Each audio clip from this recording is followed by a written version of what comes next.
Hi everyone. I'm excited to share with you the Awakening Exchange with Dr. Ron Garrett that was hosted on October 26, 2023.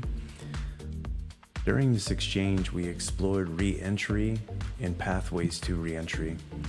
We explored human resilience, and we also explored ways that we could better this system we call corrections.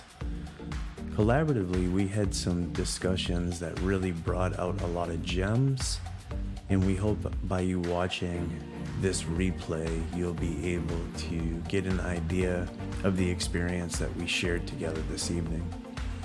Thank you all so much for being part of the Awakening community.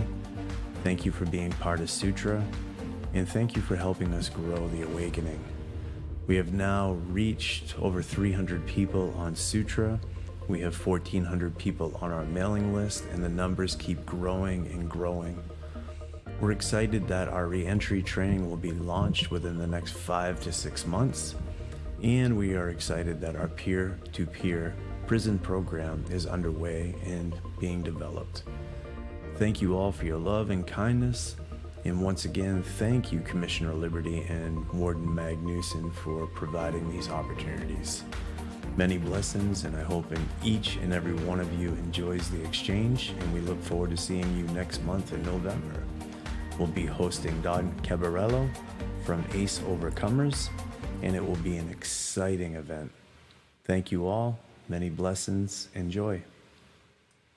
Every minute, every hour, day, week, month, and year that I did in prison, I truly feel in my core that prison saved my life. Leo's take on it is the complete opposite, that if they'd have done something with me and I had better connection early on, could we have avoided all of that? It's fascinating how we can have, and he's currently incarcerated, two completely different views on that. And I would like to learn more from Leo about the thinking behind that and where that's coming from, right? Because there's got to be something to it. And he's got a great point. I think a lot of us base our opinions on our own personal experiences. I know I do. So I really love hearing other opinions, particularly from those who are suffering from incarceration and the effects that it has on us. So just great conversation with both Stephanie and Leo. Thank you so much, David, and so much love to you, my dear friend, for all the work Likewise. that you're doing. David DeRocher, ladies and gentlemen, is a pioneer. I got to say this again. He is a pioneer in the world of reentry. He's utilized both the science and the lived experience to create a system that is not only working, it is revolutionizing, in my opinion, the field of reentry. And it's something that we all can learn from.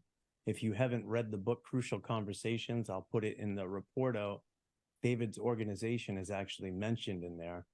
And he's doing an extremely amazing job in the world of reentry. So, David, thank you for being here, and thank you for your friendship, my dear friend. Thank you, Stephen. I love you as well, brother. Yes, sir. Marnie, thank you for being here, and love you to come up and just to hear from you. Thank you. Yeah, I had the pleasure of being with Lori and Alan, and I guess the first thing that strikes me is Alan was sharing how he's a teacher at the Maine State Prison. And I just keep hearing how education is everything, education is freedom. And so his vision is that prisons are more like a college environment so that everybody has access to education, and not just maybe, can you become a lawyer, but like vocational training, different kinds of jobs that you could learn while you're on the inside, so that when you get out, you have a skill, you have something that you can do, you can earn a living. And that Lori shared about being able to come out and get full citizenship back. So the right to vote, all those things that make you feel like I paid my time already. I put my time in, and now I deserve to try to live my best life, having access to how to get good housing so that you don't have to be in a shelter. And then the conversation kind of morphed into, the wish of the prison system being less punitive, more of a system that is a healing system, a transformative system, a rehabilitation system, so that, because the truth is that many people that wind up in the system oftentimes are either part of the foster system and or have experienced trauma themselves, and then they're re-traumatized by the system rather than healing that trauma, which allows them to be more whole, complete, and then leave the system feeling whole and complete, which makes for a much more functional adult. Such beautiful points, Marnie. Thank you very, very much. And you just hit on several of those really major points, which ties into what David said about what Leo said. We can't just attack the system. We have to go deeper than that and look at some of the causations that lead people into the system. And that's what I heard you saying. Thank you very much for being here. Thank you for your kindness. And thank you for all the support that you give us. Andy Williams. Yes. I was in the room with Rebecca and a song came to my mind, a commercial, Like a Good Neighbor. I'm in Illinois, right down the street from her in Naperville. Didn't know she was my neighbor. So that's what I got today. I was happy. And That's you it. all ended up in the same room together? Yes, we did. Call that divine intervention, or you call that really good facilitation, one or the other, right? All of the above. Thank you, my dear friend. Thank you for being here with us, and thank you for your love and support, my dear friend. And look forward to seeing you at many more of these. Lori McPherson. I actually, after Marnie talk, I don't know that I need to say anything. She said everything for us, for our trio. So I'll let someone else speak. Thank you. Thank you very much, and thank you for being with us. So again, just to bring this up with each and every person in the room, I think this is really, really important to consider and really important to have a conversation about. We currently have, remember this, ladies and gentlemen, we currently have 2.3 million people incarcerated. So 2.3 million people incarcerated in the system of mass incarceration. And with that, we have a recidivism rate. I'm not quite sure if the camera just switched over or not. Is the camera still on that sheet? No. All right, let's try this again. For whatever reason, it came off. So we have 2.3 million people incarcerated. We have a 76% recidivism rate. And that 76% recidivism rate is 3 to 5 years of somebody getting released. What does that mean? That means that 7 out of 10 people will be rearrested and go back into the system of mass incarceration. So what are we doing wrong? What are the things that we need to improve? And that's the ongoing question that we keep having. So we've been having these meetings now for the past 8 months. I've been working with a really, really beautiful team of experts, subject matter experts, that have been discussing what are the causes and conditions that lead a person back to prison. Now, many of us have great ideas. Many of us have the research to actually support and actually have ideas of ways that we can make changes into this system. I think one of the biggest challenges and one of the biggest things that we all need to do collaboratively is start having these conversations more and more and more. One of the things that they're finding is positive psychology and positive psychology interventions with prison inmates are working far more efficiently than the old CBT and the traditional approach. Many of these old approaches are framed. If you get to think about this for 1 second, many of these old programs that we're using are framed around the punitive model. They're not framed around a holistic healing model, the Norwegian model. So moving forward, I think it would be silly if we didn't start basing what we're doing and what we're building on a model of healing versus a model of punishment, if that makes sense to everybody. With that being said, Jay, I see your hand up there and I'll come to you just in a little bit. With that being said, that's why we're here today we have a very dear friend of ours that has been and did time in the Georgia prison system, the Augusta Transitional Center. After completing a 20-year prison sentence, Dr. Ron Garrett is now the director of Reentry Services and Supports at Metalworks Behavioral Health Agency. Formerly, Garrett served as a regional reentry coordinator in Washington, D.C. for the Welcoming Home Program, a division of Catholic Charities in Washington. What's amazing about my dear friend, who's become very, very close over these past several months to me, and what I've learned about him, while he was incarcerated, they took him out of the corrections center to go do a TED Talk. He is so educated and so versed in therapeutic communities and creating therapeutic communities. They actually took him out to do a TED Talk on therapeutic communities. And I think what's more important right now today, Dr. Garrett's showing up. He's acting as a mentor. He's running Reentry United. Reentry United is a coalition of reentry organizations that help support people returning home. He is one of the members of the Awakening Exchange today, who is instrumental of our reentry training program.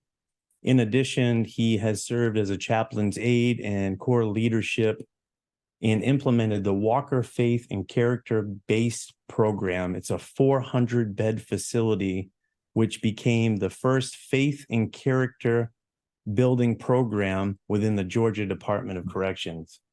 So with that, I'd like to bring Dr. Ron Garrett up. Dr. Ron, I'm just looking for you on the gallery, and I will bring you up, sir.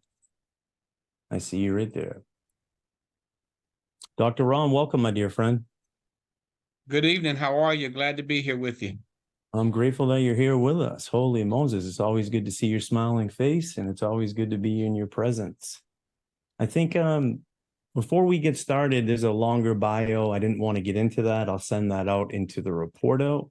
But what I'd like to do is just give you an opportunity. Have you heard anything from those report outs that really just stood out to you? Was there anything that was just said from the people that just shared in that space that really registered with you before we get into any questions?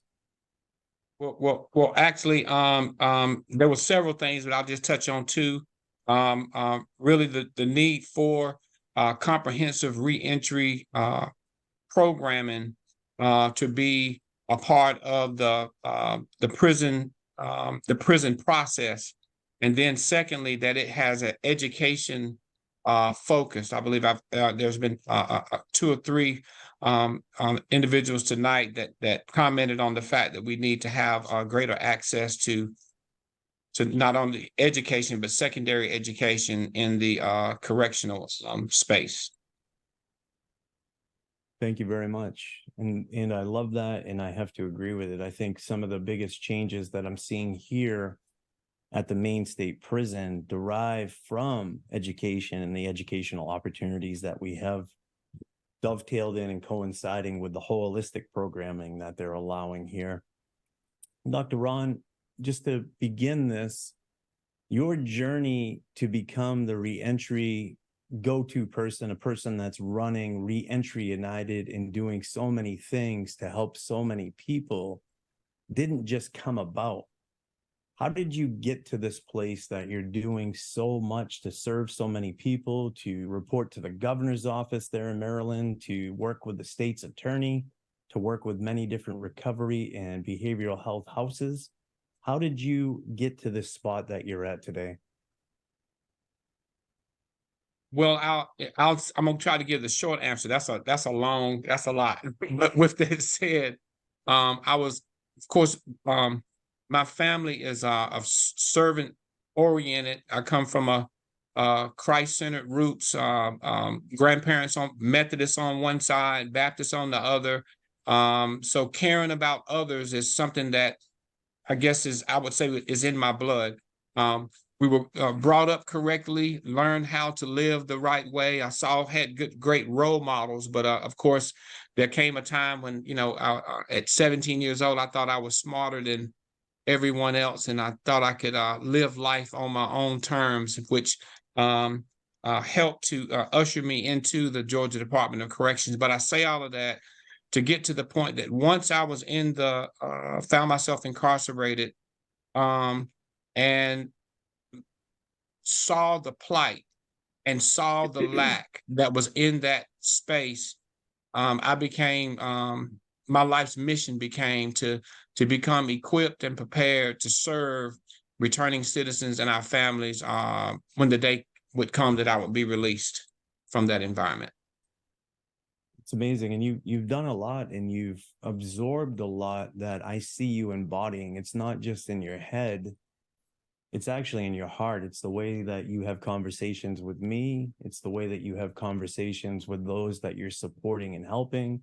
I've been on calls with you to the governor's office in Maryland. It's the way that you show up and present yourself there as well. So you are embodying this stuff. That's my observation.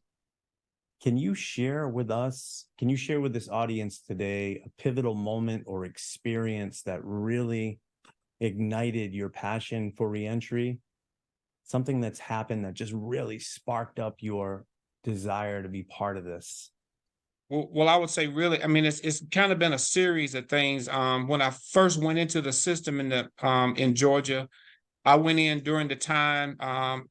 Many of you may be familiar with the what is called the pendulum swing from with corrections from warehousing to programming. It takes about 10 years for it to go to vacillate from one to the other. But I went into the Georgia Department of Corrections during a time when the focus was strictly on warehousing. I knew that when I went into the system, I knew the root causes for my being in that environment was my substance use disorder diagnosis. I had a drinking problem, a problem with drugs that led to my criminal activity. So being in prison, I always thought prior to going into the prison environment that it would be a place of healing, a place of rehabilitation, a place of restoration. Well, that's not what I found. So with that said, I began a quest to be able to be a part of a process to implement some form or some opportunity for individuals who wanted to use their time in a productive manner, in an organized way, to be prepared and equipped to be successful when they re-entered society, to implement, some reentry programming in the Georgia Department of Corrections. So throughout those 20 years, coming across men who it was time for them to go home, who were actually terrified to go home because they knew they weren't equipped to be released into the community, seeing situations like that where men, their time was up, but they knew they were going to be released and didn't have family support or a support network to assist them in their reentry process. Those are the moments throughout my incarceration that has kind of encouraged me to be so passionate about reentry and reintegration programming. Yeah, thank you. Thank you. I think any of us here, there's a few guys I see from the Maine State Prison on this call. There's people I talk to all over the country. There's a couple gentlemen on this call that I know that have been released, that have been through the system.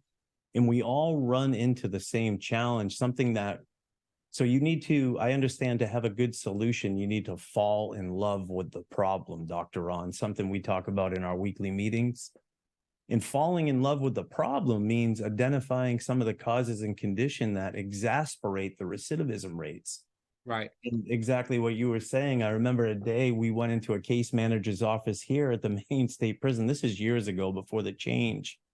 And we had been writing letters and we found somebody a place to live through the Maine Housing Authority. Right. And we were excited. We're like, we found this guy housing, and we brought the information into his caseworker, and his caseworker said, don't ever do that again. He's not going to this place. We found him a homeless shelter to go to. Right. And to me, I scratch my head so it falls in line. We, the awakening, transforming from the inside out, that change has to happen with us, right? Right. So we identify these problems and now we create solutions the way that we're doing it. And we're revolutionizing the system of mass incarceration with these solutions. Question that I have is, How did your background, think about your overall background that you had, how did it contribute to shaping your perspective on reentry? And what is that perspective, if you had to share it in a few words or a few sentences? I believe that like I said, coming out of a Christ-centered foundation, everything for me goes back to that. So with that said, therefore, I believe that every human being is redeemable. I believe that every human being deserves a second chance, regardless of what may have been the worst decision. The one worst decision that any individual makes shouldn't determine the rest of their natural life. And so with that said, I have just been a proponent of providing opportunities for those who want to better themselves, be able to contribute positively to our communities, to equipping them with the tools and the resources to be able to do that. That's beautiful. And this is an important question that I have for you. I guess there's two of them. We've been spending the past probably 7 months building this reentry training, and you've spent the several months with me revamping and working and solidifying the mentorship program, the peer-to-peer mentorship and the outside-in mentorship program. What principles, this is a question I think that is probably deep within both of us and probably everybody on this call, but what principles and values do you feel guide us, because it is in us today, in our journey, in your personal journey to re-entry into supporting people? Number one would have to be empathy. There has been several studies that have been done. The segment of the American population that has the lowest quotient of empathy is unfortunately those who are incarcerated. Being able, and then I'll say, secondly, character development. Many individuals are coming from, I was just a knucklehead. I knew right, I was taught right. But by the same token, the majority of individuals that find themselves incarcerated have come out of a home environment where they have never been taught character or modeled character before in their life. Therefore, being able to provide a safe place, a safe environment that can cultivate character, teach character while individuals are in the prison environment is key to me. Compassion for others, for our fellow man. And I can't say this one enough. I don't have to explain it. Love, love, love. Unconditional love from individuals who are in society is going to be the key to healing. If we're not willing to love one another unconditionally, we're not going to be willing to truly provide the tools and the resources to give individuals who have made a bad decision, truly provide them with what they need to have to really have a second chance. I love it when you, I love it when you say that. And I think a lot of folks get onto the Awakening Exchange, and we do this thing, folks, when we meet together, our team, we have core values that we're building and basing our foundation on. And one of those core values is love. And we say that sometimes, and I get emails from people after, and I'm sure you guys do too, that says, I had never imagined I would come into a organization that has to do with prison, that you're talking about love so much. And we're grateful that you are, because somebody needs to be doing it. And I love the fact that you brought up the empathy. You can't necessarily understand where I am and what I've gone through, but you can be empathetic to that situation, and you can have room in your heart to make changes. And I think a lot of people want to support us, Dr. Ron, and just don't know how. What do you feel? What is one of the key things that we're putting together in our reentry training and our mentorship training that is supporting people with changes? What do you think one of the core ingredients and elements is that is making what we're building so successful? I believe that one of the, first of all, I believe that and I'm going to use the broad term, the faith-based community to a large degree is the answer to the problem that we're trying to solve. But what I want to say with that is one of the reasons the faith-based community and the community at large is not more engaged and more involved with implementing solutions that could really reduce mass incarceration, reduce recidivism, is fear, and they don't know how.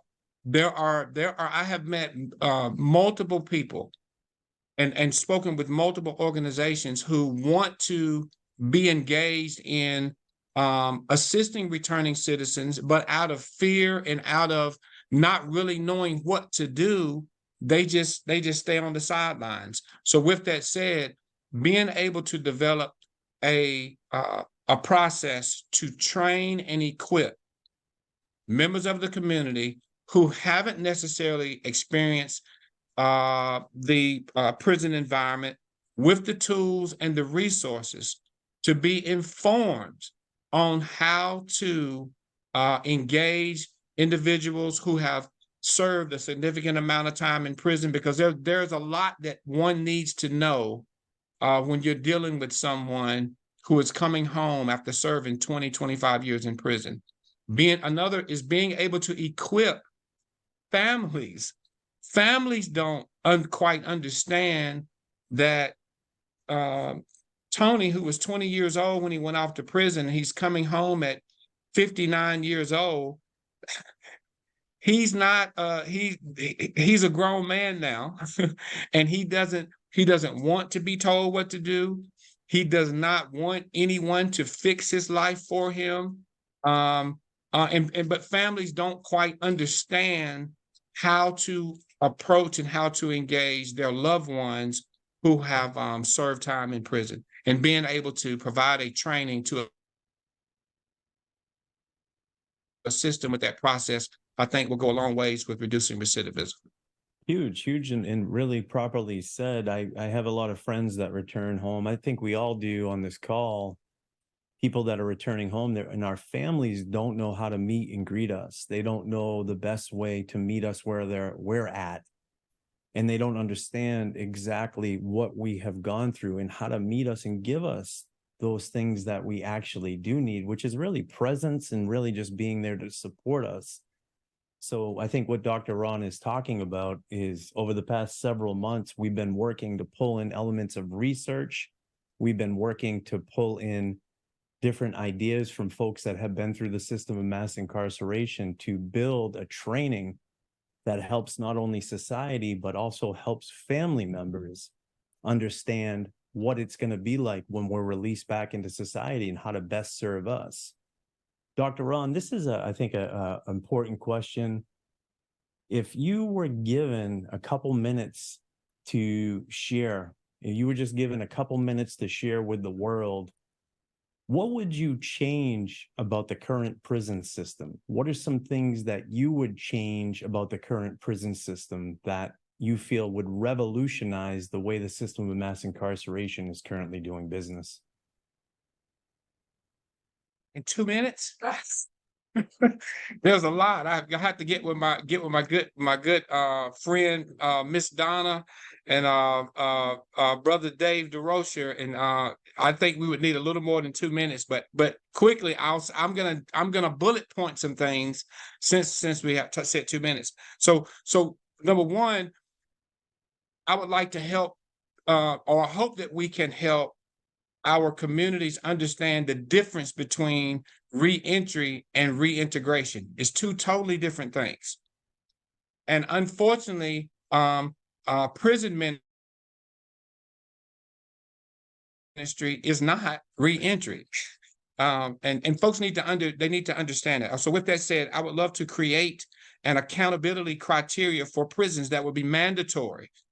People who have never been incarcerated on the outside, for the most part, society has the mindset that when a person goes off to prison, that the root causes of their behavior that brought them to prison will be addressed while they're away in prison, that there will be rehabilitation.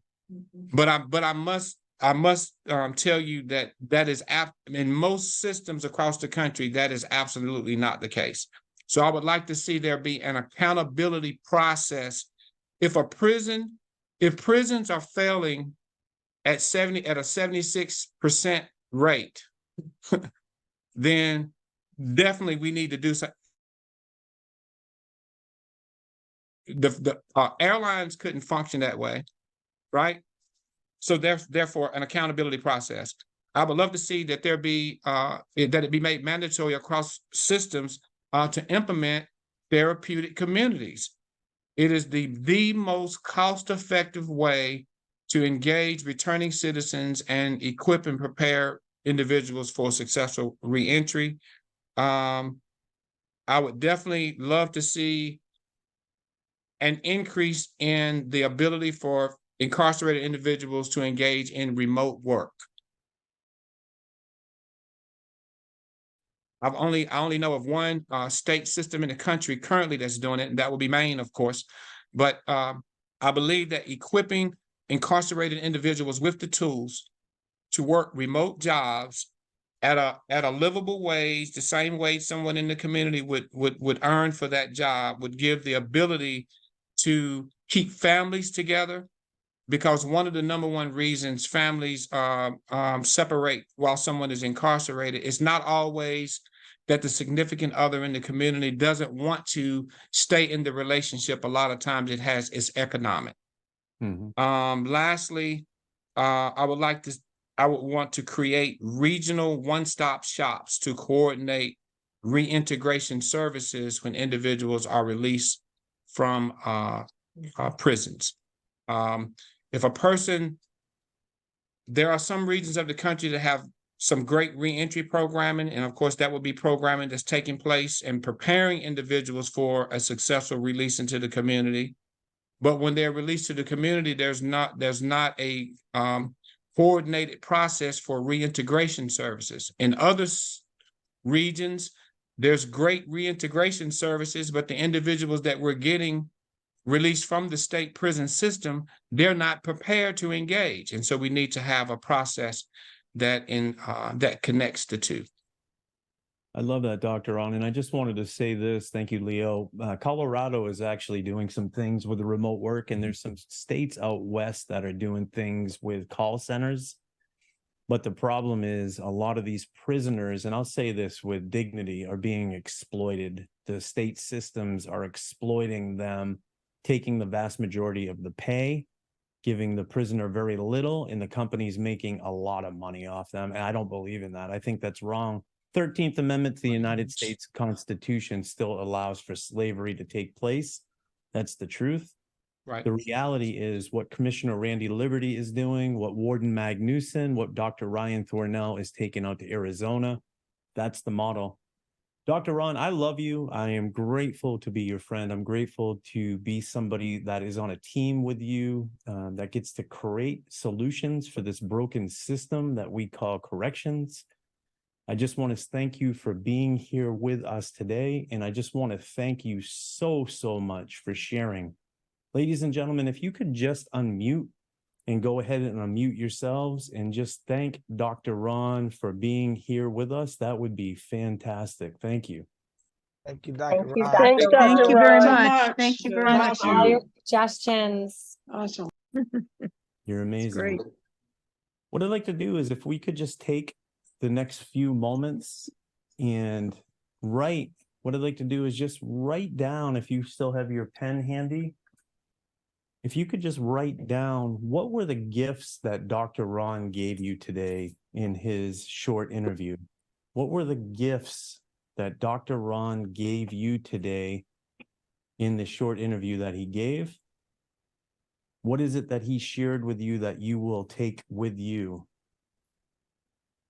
What is it that he shared that you will take with you?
Ladies and gentlemen, what we're going to be doing is we're going to be moving back into breakout rooms just for a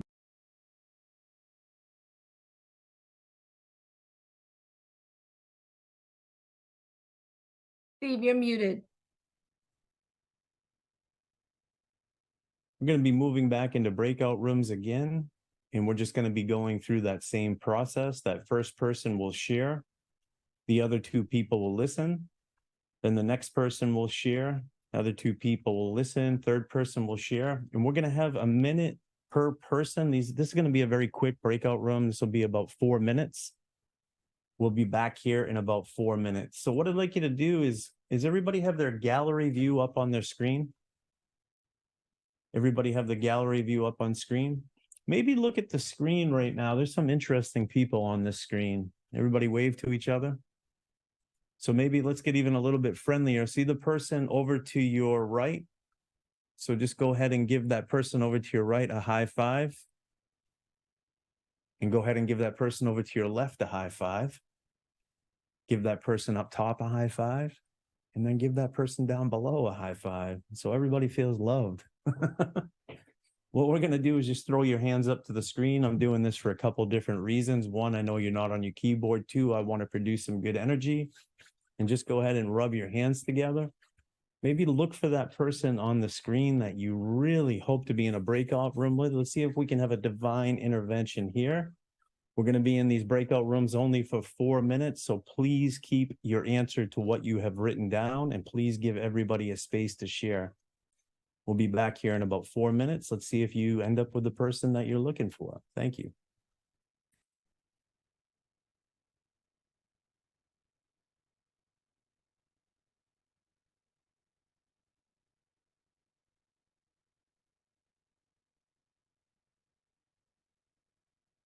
Rodney Quinn, it's nice to see you, my dear friend.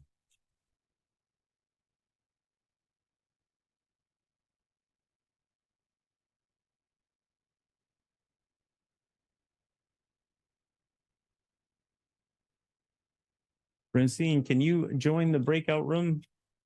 And Doug, can you join? Or are you out with the doggy?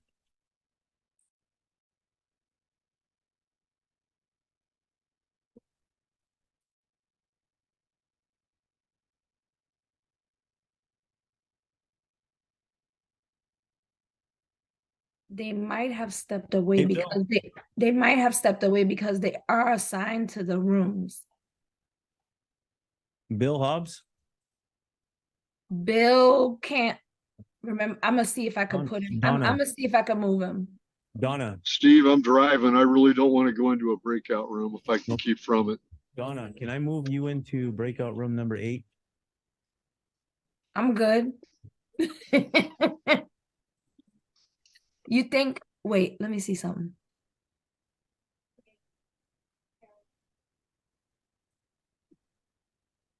I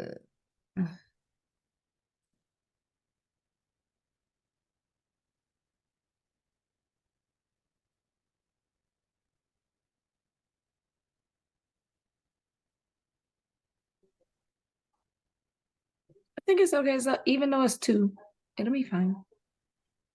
I'm going to move them to room 7. Who, 5? Yeah, You got it? I got it. Okay. I just, what I really want, would hope, you know, you know why.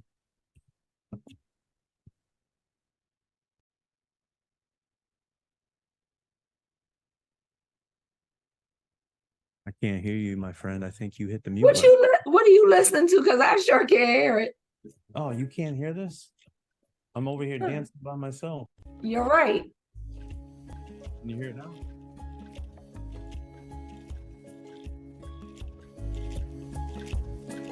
Is Doug there?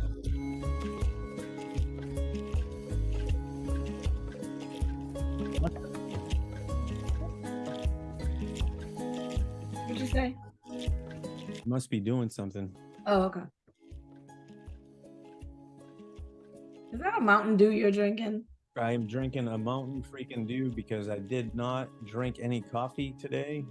Tonight. You're gonna be wired tonight. Don't laugh. I'm gonna be wired tonight. And that's a fib. I did drink some coffee today. I just didn't drink all the coffee that I've been drinking. I've been drinking 4 to 5 cups of coffee a day to stay up till 3 or 4 in the morning. I'm getting my rest, every bit of it. Oh, I need to do that to you, my friend. It'll come.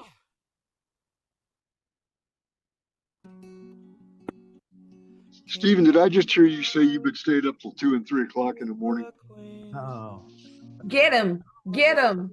That ain't healthy, Bubba. She's No, got you wrapped mixed around her drinks. finger. She ain't playing.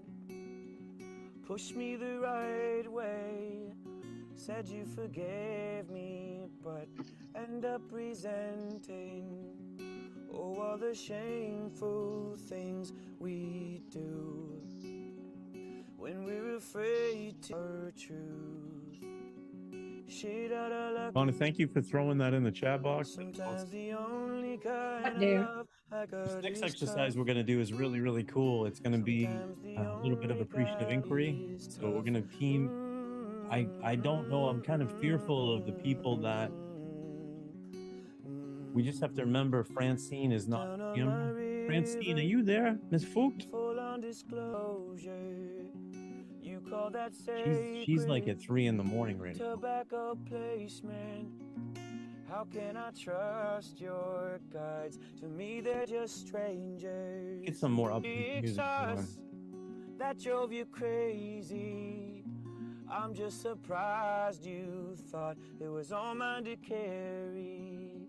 And no one can Bible change study me. right after this. Only I can do that. That goes for you too. It's a battle, at least they told me so. How to surrender, sometimes I never know. All right, broadcast. The Coming walls back up soon. around me, they seem to never fall. Coming back. Let me some fire so I can burn them all. I know we've been struggling, but here we gotta move. I can still see you now, can you see me too? Remember the Welcome back, rivers and how everybody. they It's good to merged see our you. hearts. Never apart, cause we came for more than Back, David. It's nice to see you, my dear so friend. baby girl, don't you run. We came for more than love. Dr. Ron, welcome back. It's good to see you, my dear We friend. came Thank you. for more than love. So baby girl, don't you run. We came for more than love. David, we're overdue for a meeting, my friend. I hope we can do it soon. Lucille, welcome back. It's nice to see you. I can feel the fear on every single breath. Sometimes I feel like I can't take another step. But darling, Welcome I'm back, a everybody. soldier. Welcome I know back. that It's good you're to a see everybody. soldier. Thank So you. let's climb up Stephanie, this good to mountain see you. together. Kyle, All JD, the good to things see that you. keep Doug, us in the welcome back. shadows, girl. Just the same I thing. intend to cut Anybody them hear out anything with our words. in relationship Look to me what right in Dr. my heart Ron and dropped on us for everlasting love, gifts and for purify knowledge that our really ashes stood out with shine. you, 'Cause we really came landed for with you? more than So love. I invite you to go ahead and raise your digital hand. I invite you to go ahead and maybe just raise your hand and I'll call upon you. Is there anything that really stood out to you that Dr. Ron shared? Lucille?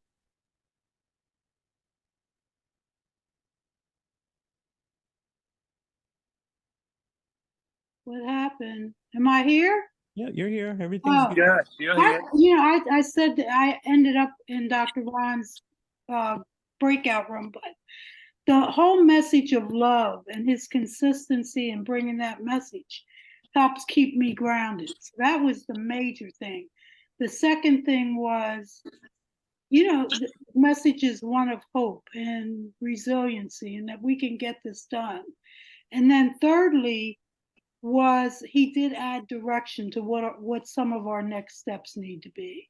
And so, you know, I'm feeling really charged up. So thank you, Dr. Ron. And I love that. I really, really love that charge. And I love the fact that you are feeling that charge. And thank you, Lucille, for taking your time to be with us today. Thank you for your time for showing up. And thank you for your time just being part of this journey. Thank you so much. And you just said a really important word that really falls into so many of us that have been through the system or still are in the system. And that word is resilience. One of the gifts that I have being here at the prison system over the past 12 to 14 years, like Dr. Ron, I've had the ability to create programs, bring programs in. And for my graduate studies was to create a coaching program to help other prisoners here in the system of mass incarceration. And one of the folks that I've had the opportunity and the gift to work with here in the system of mass incarceration is my very dear friend, Joshua Cookson. Josh, he's here on this call with us. Josh had spent several years here in the prison system. Josh, are you still on the call with us, my friend? Yes, I'm here. I was about to head over to the building where I have light. We just got cleared for count and stuff, so I was going to leave my cell and go over there. But, no problem. I'll give you a minute then, brother. All right. So Josh, thank you. Yeah, no problem at all. So Josh, I've had the ability to work with him, and Josh is now at a minimum facility, really, really doing well and doing great. What I'd like to do is in the chat box, I'd like you just to think about everything that you've heard here today. And if you can, go ahead and put the gift. We just heard some from Lucille. Go ahead and put the gifts, unless somebody wants to raise their hand and share with us. What gifts did Dr. Ron Garrett give you today? We heard Lucille say love, connectivity, the idea of resilience. Is anybody done time, Kyle or Jay or anybody on this call? Robert, anybody heard anything? Robert, did you hear anything that really stood out to you, my friend?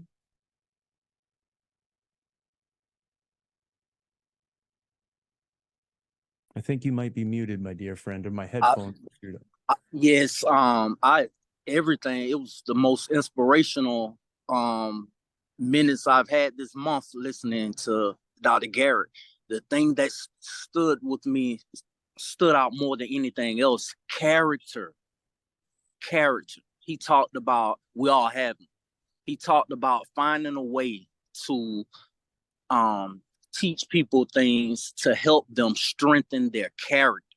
And that's a big thing. You can get away from something that's chasing you. You can't get away from what's inside of you. So if we can find a way to strengthen character, that's the biggest thing. I did 18 years myself, and I'm experiencing a small amount of success, but it's only because I was able to, I had a support system and I was around the right people and I got the right job that had ethical guidelines to help me strengthen my character. And that's a big, I thank Dr. Garrett for saying that to make me know that I'm on the right track for trying to help people who are returning home. And thank you. And Robert, thank you for the work that you're doing. Everybody on this call, Robert has a website. I'm not going to put it up in the chat because it has a tendency for people to go to those sites. But on the report out that I do, Robert, I will put your website in the connection that you have to the books. He's got some free ebooks that he's created. They're actually pretty good. I had a chance to go through them, and thank you for sharing them. Robert's been doing some keynote speaking and motivational speaking around the world. Jay or Kyle, would either one of you like to share, guys that have spent some time in the system of mass incarceration? Yeah, I'm actually gonna steal because I think this is a better one. What I just saw come up in the chat, which is the value of therapeutic community. And that's an important step along the way to building the character that Robert was just talking about. Because once you get out, as many of us know, prison can be a very traumatic experience.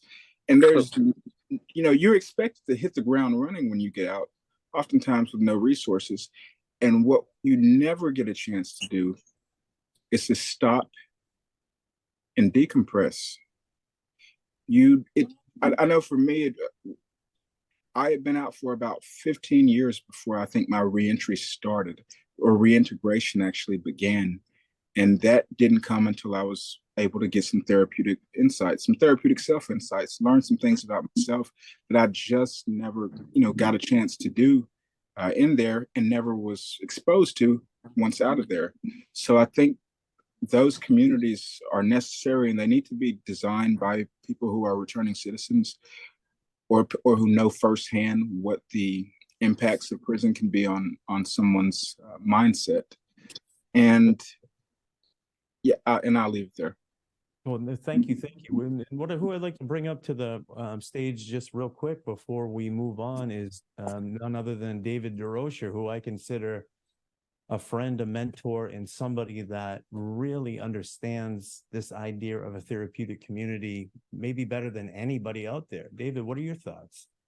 And just you might be muted, my dear friend. Yeah, I'm there now. It's absolutely brilliant. I always love to listen to Ron. He's got very, very intelligent insights predicated on real life experience. And in my opinion, that is so critical, because I don't believe you can teach in a college setting outside the system how to really connect with us heart to heart, human to human, without that real time lived experience. The gentleman who was just speaking, brilliant, right?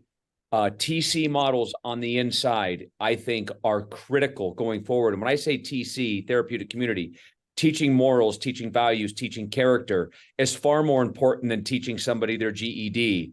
95% of my students here at the Other Side Academy have their GED. They got it in jail or prison. They got out that day and threw it in the trash on the way to Flacco's house, because what they don't teach is that moral development and that character development, right? Everybody's smiling when I say Flacco because we've all used him, right? But it's so true. So we're getting, we're doing things backwards. We've got to train people on the inside and give them the opportunity to learn that character development. And if we want to teach me how to live in a healthy community, we have to replicate the healthy community. We don't learn very well didactically. I know I didn't. It wasn't until I got to Delancey Street, where I was held accountable by my peers and called on my behaviors, that I took it to my pillow and said, wow, they're right. I want to change those things. I needed real time, and they had to replicate. Delancey Street is a replication of a real community, just in a micro setting.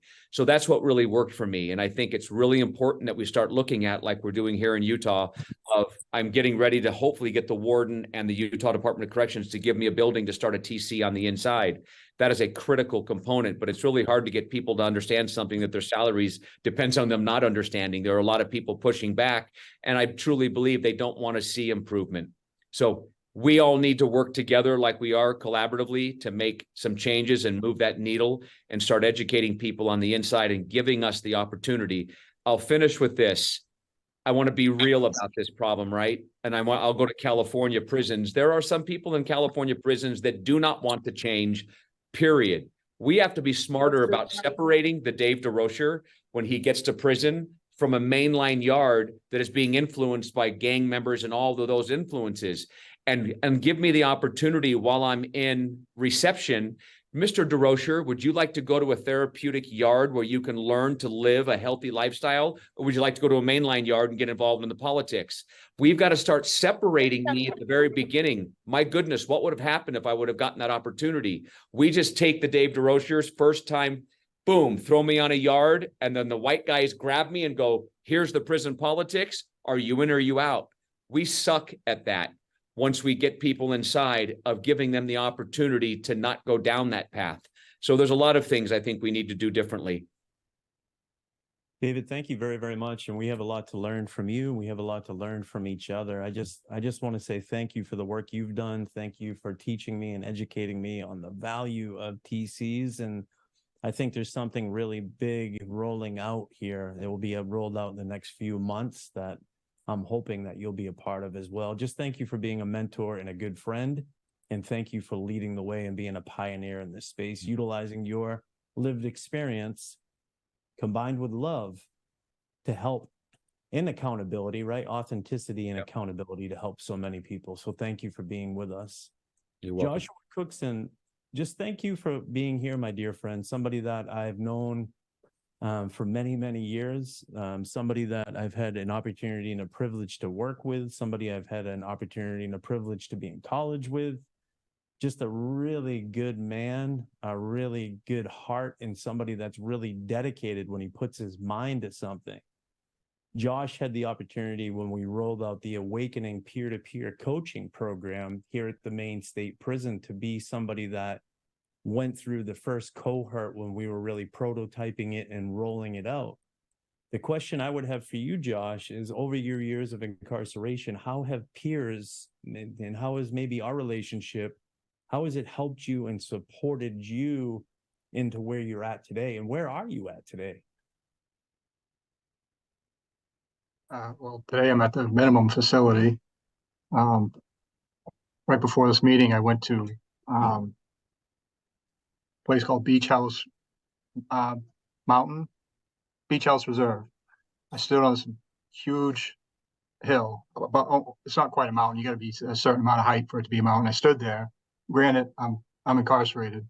I'm up there. I see this huge vista. I see the ocean. I can see Mount Desert Island, which is Acadia National Park, most beautiful part of the state. I can see the whole sky, the foliage. I mean, we got the leaves changing colors and stuff. And yeah, just put it all into perspective of where I'm at and any frustrations I've had in the past. I mean, I forgot about them for a little bit. We're talking about the awakening. What I gained most from getting involved with your awakening program, Steve, was a framework. Like I listen to a lot of people. I'm a quiet person, and people got a lot on their mind. They got things to say.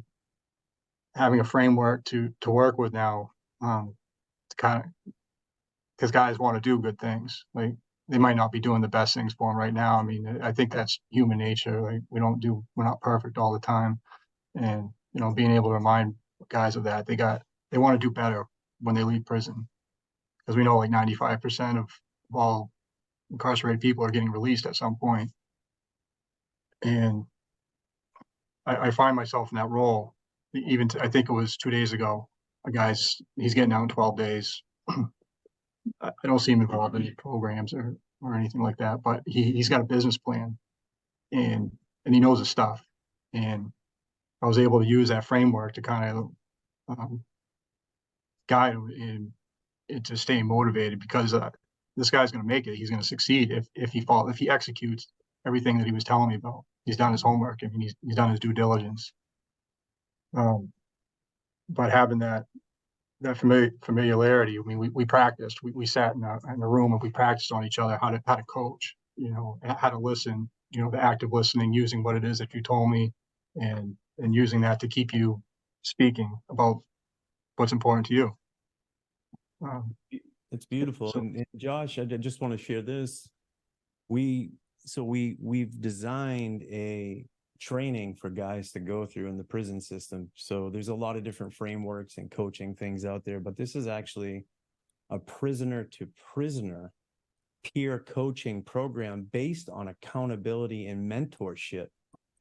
And what I got from Josh, like I got a chance to take what I had learned in the master's degree and share that. But believe it or not, Josh and I would team up a lot, and he became a big coach for me. And just utilizing those skills, which was absolutely and positively profound, because working with him, he gave me an opportunity to reflect on myself and my own resilience in areas that I could improve. So I just thank you for that, my friend. If you had to say, I guess, and share with the audience one thing, I guess I want to ask you this: our social, because I've had a chance to meet you and know you, our social conditioning growing up was less than perfect. Why do you feel like it's imperative that we have a mentorship and a coaching program that teaches us and reconditions our consciousness in a way that helps us move in the right direction? It's because it's missing. I mean, it was never there. I was at the prison for 25 years. Like it was never there until You know, I never saw it until you brought it to me, and I was like, wow, okay, so we're not getting it from the trained staff. I mean, I was listening to Dr. Ron Garrett talk about the love. Like they're not putting any love into what they're doing. They don't care about the product that they're putting out there. So I'm not. They're not saying hi to me when I say hi to them. They're not saying good morning. Like all these like pro-social things, these soft skills are not being taught. They're not being practiced, and you know that has an effect. We talk about institutionalization. These are the things that happen when dealing with this day in and day out. Um, so yeah, I forgot where I was headed with this. That's okay. That's okay. Thank you. And it sounds like the conditioning, the love, the peer love, the encouragement, stay in school, don't drop out. Those little things that we do for each other, what nobody else is going to do for each other. Yeah, that. Go ahead. Yeah, that's the point I was trying to make. It's just something that was lacking, and what better way to do it than from within, you know? Transforming from the inside out, my dear friend.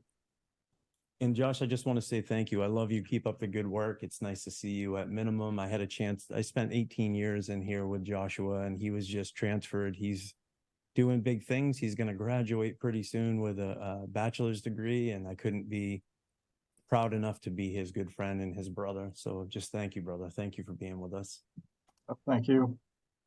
So ladies and gentlemen, what we're going to do is we're going to move into a little bit of a thought process of resilience and a thought process of areas in your life where you have really been resilient. Many of us have faced challenges. Many of us have faced obstacles, but we find a way through. So does everybody still have your pen handy? Because this is going to be I promise you, it's going to be a fun little exercise and something that brings to our consciousness where our strengths really are. My first question that I have, and the reason why I'm asking you these questions is I'd like you to see where your strengths are in your life. And I'd like you to bring these strengths out of yourself. So the first question, I'll just put it in the chat box, is, let me put it in here first.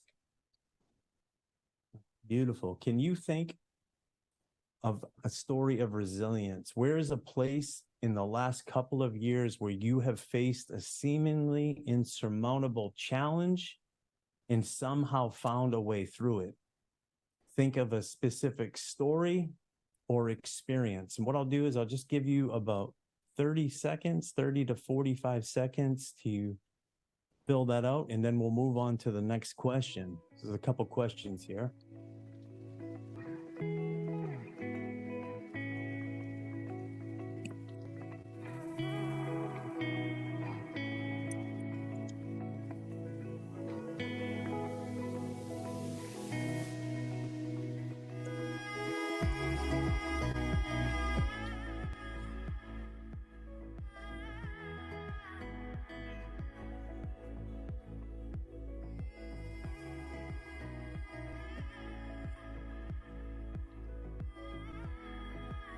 And once you figured out that insurmountable challenge that you've got over in the past couple of years, the next question is, what lesson did you learn?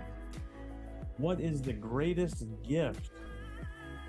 What is the greatest gift that experience gave you to help others with?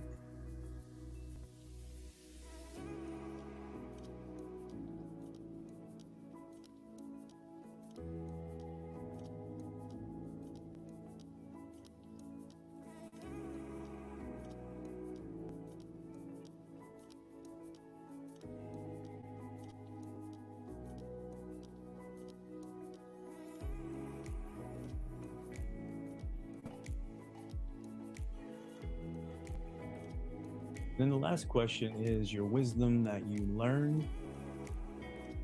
When you reflect back on what's going on in the world around us, there's a lot happening. We know that within our prison system, within the world itself, the wars that are happening.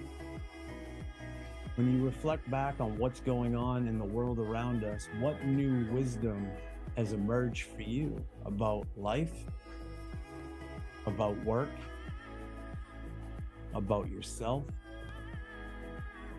about other people, and about the world. So please take a few minutes to actually fill and journal these questions. We're going to be moving into peered interviews here shortly, where we'll be working with each other to unfold this and unfold these questions just a little bit more. We'll be doing a deep dive here in a minute.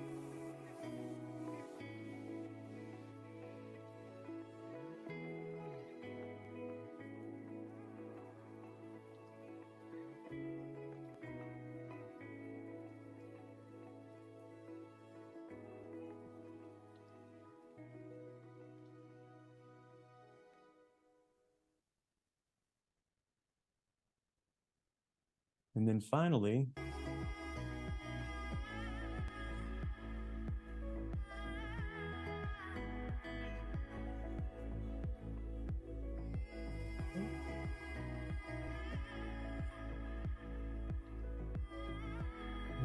the last question is, what story of transformation do you want to be celebrating for yourself, for your clients, on how you're utilizing this method? So imagine it's 12 months from now. What would you like to be celebrating about yourself and how you're supporting incarcerated residents with reentering society? What story of transformation do you want to be celebrating for yourself, for your clients, and on how you're utilizing this method for yourself, your clients, and for others that you reach? So let me just throw that into the chat box.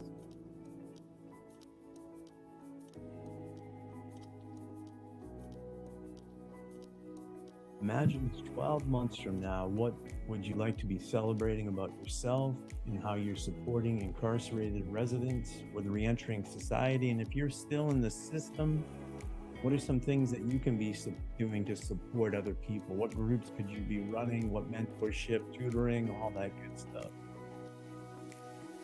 And what story of transformation do you want to be celebrating for yourself, for your clients, and on how you're using this method?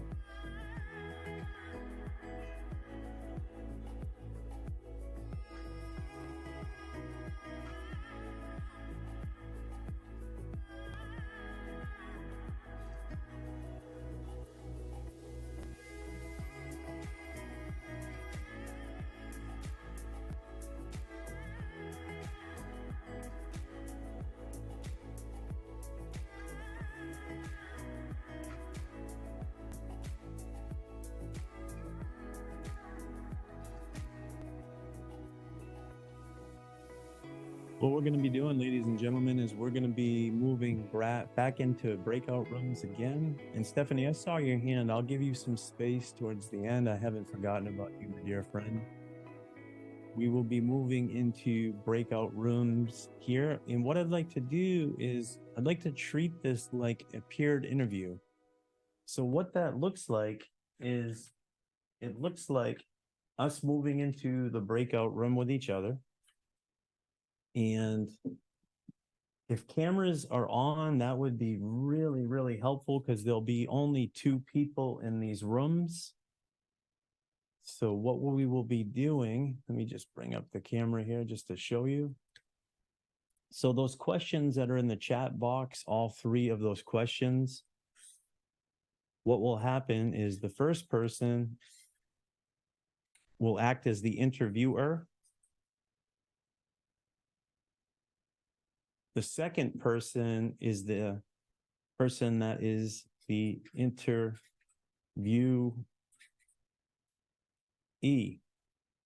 So the person that's getting interviewed will be asked questions by the interviewer, and that person will just report out what the insurmountable challenge is, and we'll just roll right down through those questions.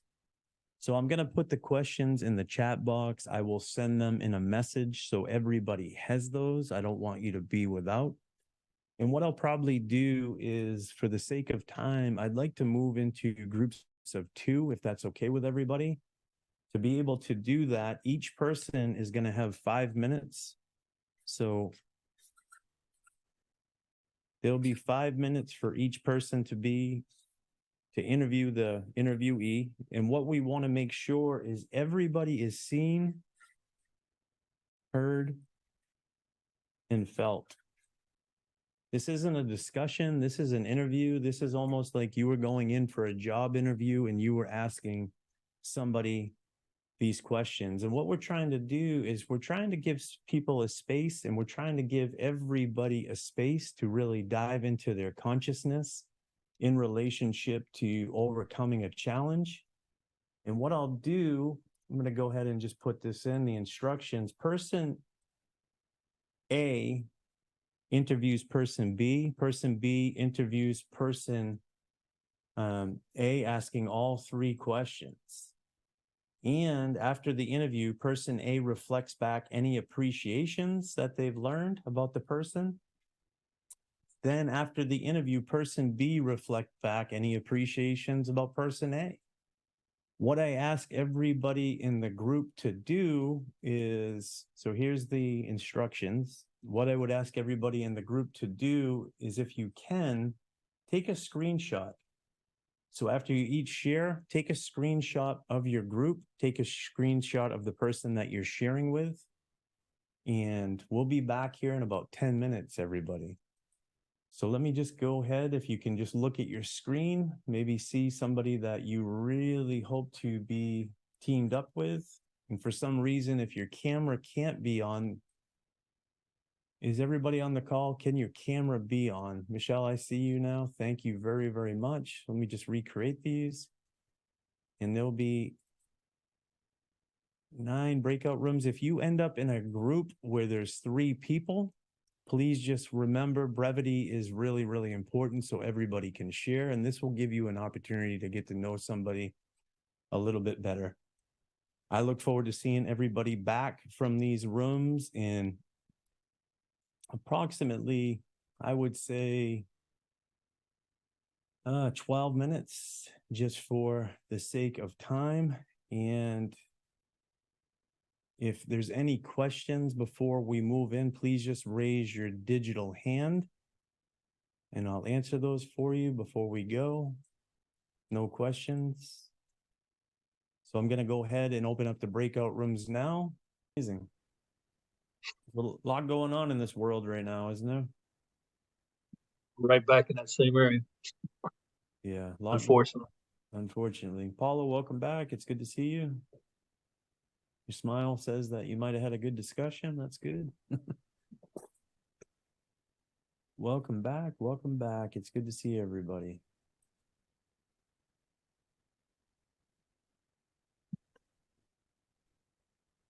Dr. Ron, welcome back. Lucille, welcome back. Welcome Awesome. back. Thank you. Thank you. Let me see. I'll see if I can get this to Rodney. My last question. Let's see. Welcome back, everybody. Everybody make a little time. Everybody make a new friend this time. Anybody hear anything that really stood out? Anybody make new friends or hear anything that stood out for them? Was that a good opportunity for you? Kyle, why don't Josh bring you up and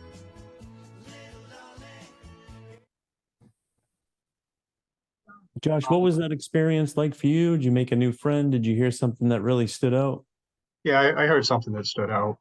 I'd been in 2 consecutive breakout rooms with the same person, and the last thing she was telling me was, she wants to help, with the big change in the system of mass incarceration. Whereas she's never been incarcerated or has it's dealt with the system directly, doesn't really know her place. And what stuck out to me is, like, I know there's a lot of work that needs to be done. So if anyone was feeling like they don't have a place or would be stepping on any toes, no, like, there's so much work that needs to be done. That's a load that needs to be shared. Many hands make light work. That whole saying, yeah, because there's a lot to do. Yeah. The harvest is plenty, but the workers are few, Joshua. Thank you, my brother. Thank you for being here with us, and thank you for sharing.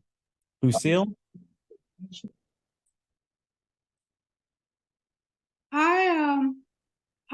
I just thought the experience was phenomenal. I just needed to say that. It was a spiritual journey for me too. I really feel like I connected with Kyle, and we'll be having other discussions based on the questions you raised today.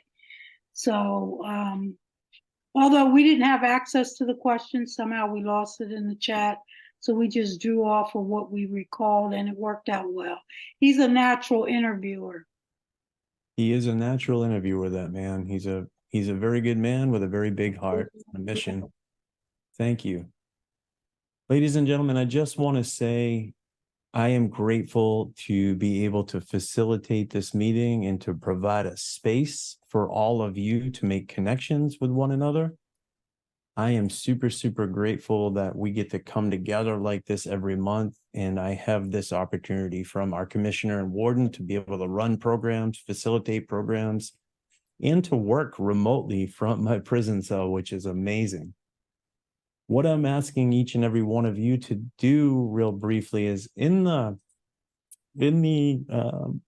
chat box, I'm going to put a link to a survey. If everybody could click on that survey and just spend a few moments here filling that survey out, that will help us, and that will provide us some answers to be able to provide you a better service, to serve you better, and to be able to bring forth these exchanges in a way that makes sense. If you could, just spend the next 5 minutes, 3 to 5 minutes filling that out. And again, that just gives us and allows us and provides us a space to be able to grow these exchanges and make these exchanges in line with exactly your needs, to meet your needs. And I appreciate everybody taking the time to do that.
Is everybody on the link that says Christian Perrin? What is it? Christian. Up top on the screen. I'm just making sure that you're on the right link.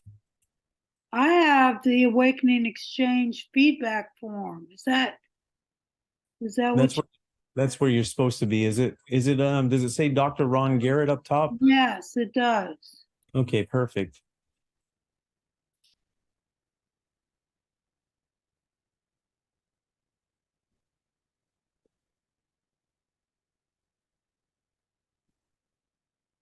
I can put the link in the chat again, please. Just give me a second.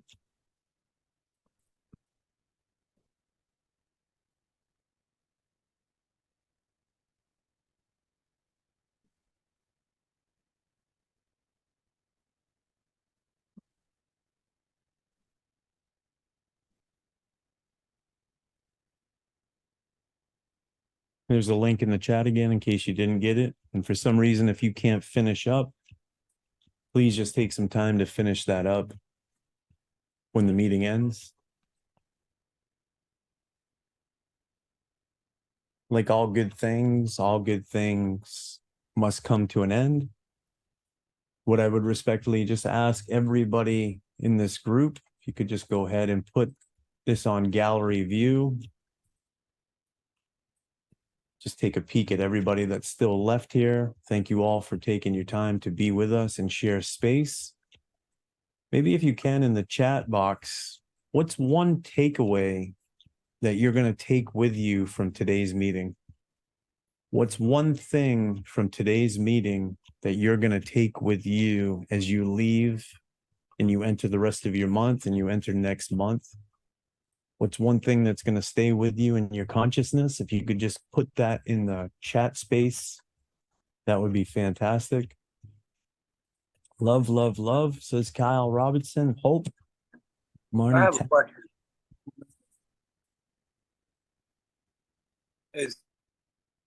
Community, empathy, and love.